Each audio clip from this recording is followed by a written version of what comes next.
What if the arrest of a journalist, a huge document dump, and a high-speed car race were all connected? I know, it sounds like the plot of a political thriller, but this all actually happened on one single chaotic day in America. So today, let's break down how the battle for what you believe is being fought, not just in the headlines, but in the courts, on the streets, and yeah, even on the racetrack. So let's set the scene. January 30th. If you were just scrolling through the news that day, it would have looked like a random jumble of big stories. But when you start to look a little closer, when you connect the dots, well, a pattern emerges, and it points to a deliberate and, frankly, pretty dangerous strategy.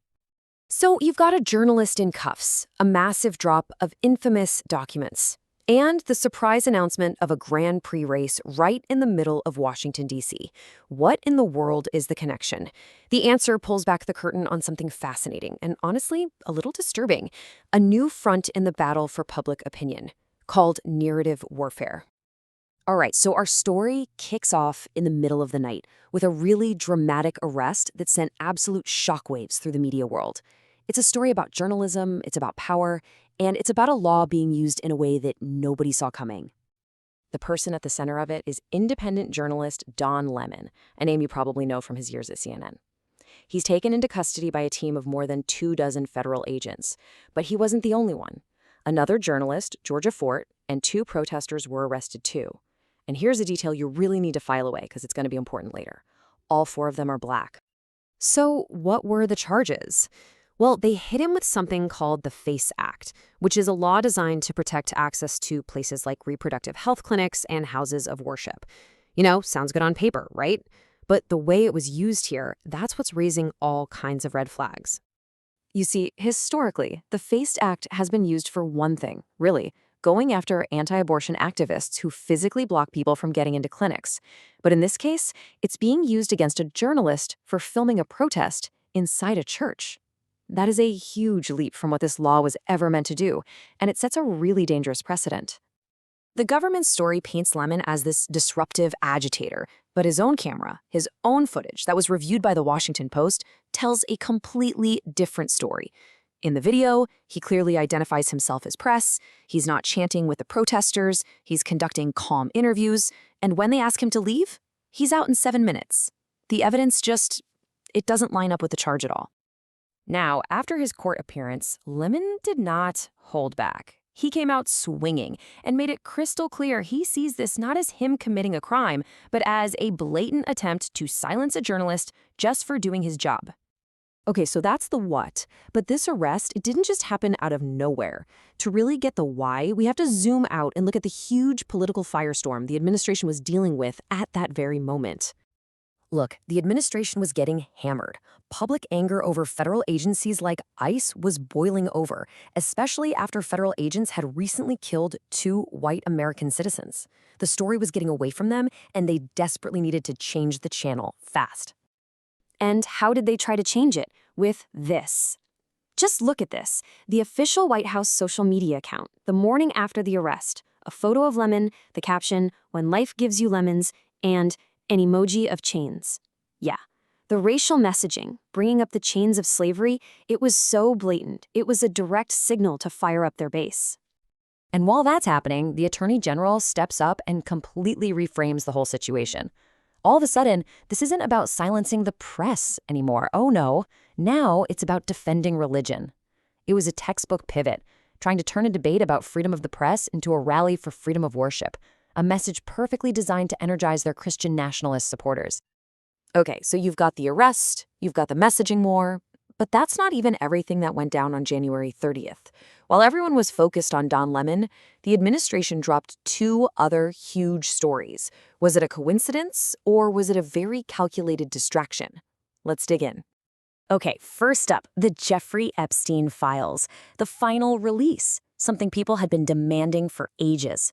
Congress had said release everything, but for months, the administration just dragged its feet, releasing less than 1%. Then, boom, on the very same day as the arrests, they suddenly act like they're all about transparency. The timing is, let's just say it's pretty convenient. But how transparent was this, really? Well, the DOJ announced they were holding back almost 3 million pages. 3 million. citing the need to protect victims. That is a mountain of information that is still hidden from public view. And that's not all. On top of those 3 million pages, they held back another 200,000 for what they called legal privileges. So when you add it all up, you're talking over 3 million pages of evidence that we still can't see. So much for transparency, right? So on one side, you have the government patting itself on the back for transparency. But on the other side, you have a group of 20 Epstein survivors who called it what it was: a betrayal. They said this selective release actually put them at risk while keeping Epstein's powerful friends safe in the shadows. And then you get the grand finale of distractions. The administration announces a massive IndyCar race, the Freedom 250 Grand Prix, set to tear through the streets of D.C. Imagine cars hitting 190 miles an hour right down Pennsylvania Avenue. It's the ultimate spectacle: pure speed, power, and patriotism. Another perfect way to just dominate the news and drown out everything else. But here's the thing about trying to control the narrative. It's not a monologue, it's a conversation. And despite the arrest, the document dump, and the race cars, that original story, the one about government overreach, it just refused to go away. In fact, the pushback was only getting stronger. On that exact same day, something pretty dramatic was happening in the Senate: a vote to cut a massive $75 billion funding increase for ICE. Now it failed, but look how close it was. Only by 2 votes. 49 senators, including 2 Republicans, voted against the administration's pet agency. That is a huge crack in their support. And that resistance wasn't just happening inside the Capitol. All across the country, people were hitting the streets. This quote from a CNN reporter in Minneapolis just paints an incredible picture. Tens of thousands of people out there in 8-degree weather. That tells you everything. This wasn't just a protest, it was a full-blown movement. And you can't distract a movement that determined. So let's step back and connect all these dots. You have an arrest meant to intimidate the media, a document dump meant to distract the public, a car race meant to create a spectacle, and all the while, a protest movement that just would not be silenced. These aren't random events.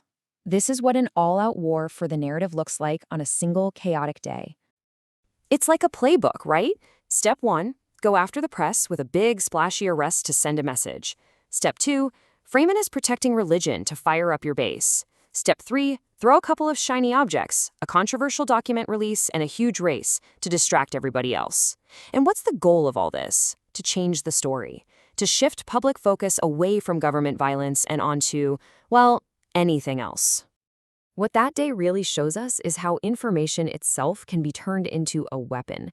And that leaves us with a really big, really important question.